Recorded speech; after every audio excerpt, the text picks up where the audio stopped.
So my name's Briana Mullen. I'm a sophomore. I study history and education.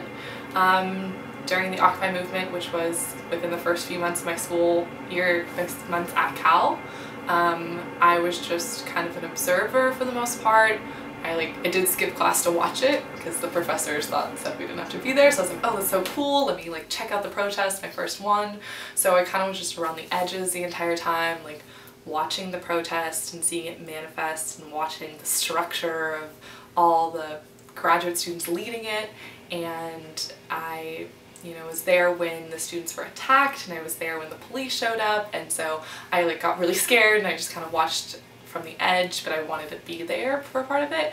And then when I had to go to class, I was following the Twitter from Daily Cal, because I thought it was so interesting that our students were part of something that was growing throughout the nation, and that how the university was dealing with it. And even if I wasn't going to be part of it, I knew that I wanted to see it, because I knew years down the road I'd be able to say, oh yeah, I saw there when my students at Berkeley were there.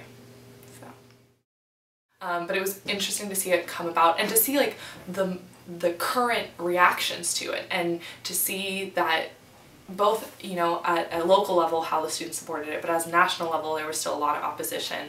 But I think I was really inspired by the fact that slowly but surely each individual student could come together in a movement that gave them agency and gave them a voice in ways that these issues are not new, they're not surprising, they didn't come out of nowhere, they've been here for years. But the fact that with a movement, with a voice, with protesting, all of a sudden their voice mattered.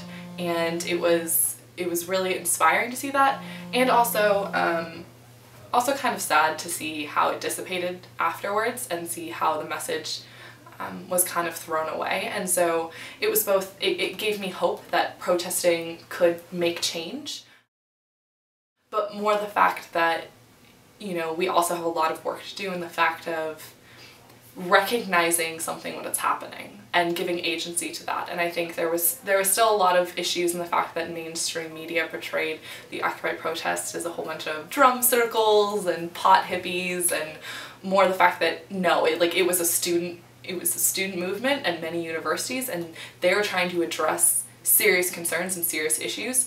And I study policy, so I study top-down approaches to solutions, but also recognize that top-down solutions will never come about unless there's bottom-up movement.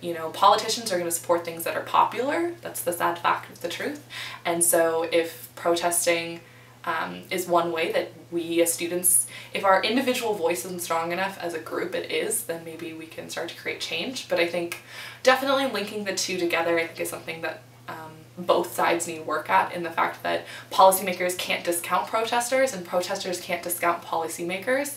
It really is going to be more, if we, if there's another Occupy movement to say, if this happens again in the future, that I think we need to start looking towards more collaboration, in the fact that that's a vehicle of change. They're both legitimate vehicles of change, and so just by working together maybe we can start to address issues that are being thrown under the rug, but also, use our resources wisely.